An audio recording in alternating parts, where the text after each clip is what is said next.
Medical ভর্তি পরীক্ষার্থীরা শেষ মুহূর্তে সবচেয়ে বড় সমস্যা যেটা সেটা হচ্ছে আত্মবিশ্বাস। নিজের উপর আত্মবিশ্বাস রাখো, তুমি পারবে, হার মানবো না এই মনোভাব নিয়ে হতাশ হয়েও না, হতাশ হবেই না। নিজেকে ইতিবাচক কথা বলো, নিজেকে বারবার বলো আমি পারবো, আমি পারবো, আমি প্রস্তুত, আমি পারবো। অতীতের সফলতার মুহূর্তগুলো স্মরণ করো। নিজে যে প্রস্তুতি নিয়েছো সেই প্রস্তুতির উপর বিশ্বাস রাখো। তুমি যদি নিজের প্রস্তুতির উপরে আস্থা না রাখতে পারো তাহলে তুমি কীভাবে চান্স পাবে? তুমি যে এত মাস ধরে হাড় ভাঙা পরিশ্রম করলে সে কথা মনে করো। সিলেবাসের গুরুত্বপূর্ণ অংশগুলো বারবার রিভিশন দাও। তুমি তো দেখেছো তোমার দক্ষতা কোথায় আছে, তো সেই দক্ষতা অনুসারে তুমি নিজেকে বলো যে আমি প্রস্তুত, আমি পারবো। ছোটো ছোটো গোল ডিসাইড করো, প্রতিদিন কতগুলো টার্গেট করো যে আমি আজকে এই জুওলজি বইটা রিভিশন দিব, আজকে আমি এটা করবো। এরকম ছোটো ছোটো লক্ষ্য পূরণ করো। দেখো প্রতিদিনের টার্গেটগুলো শেষ মুহূর্তে পড়াটা রিভিশন দিলে আত্মবিশ্বাস বেড়ে যাবে। রুটিন, একটা স্ট্রিক্ট রুটিন ফলো করো। রুটিন মানে পড়ার রুটিন না, পরীক্ষার আগে যে তুমি কতটুকু পড়াশোনা করবে, বিশ্রাম করবে, বিনোদন নিবে, ঠিক আছে, এই জিনিসটা মেনে চলো। এবং মনকে শান্ত রাখো। মনকে যতক্ষণ পর্যন্ত শান্ত, বলা সহজ, করাটা অত্যন্ত কঠিন।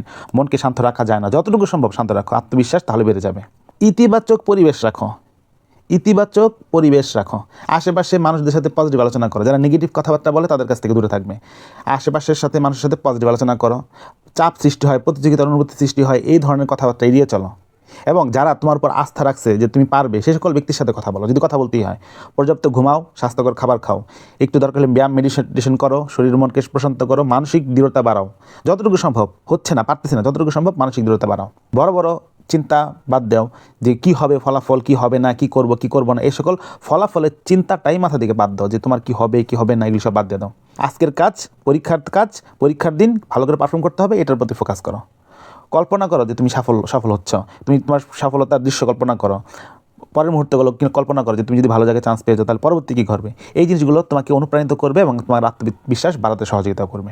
নিজের সীমাবদ্ধতাকে মেনে চলো। যা পড়ো নাই, যা পারি নাই, যা হয় নাই, পাস্ট ইজ পাস্ট। যেই বিষয় এখনও কঠিন মনে হইতেছে, অতিরিক্ত চিন্তা করার দরকার নেই সেই বিষয়গুলো নেই। পরীক্ষা হলে যে তোমাকে একবার 100 পেতে হবে এরকম কিছু করার দরকার নেই। তুমি চিন্তা করো তুমি পারবে, তোমার আত্মবিশ্বাসটি বজায় রাখো, হতাশ হবে না।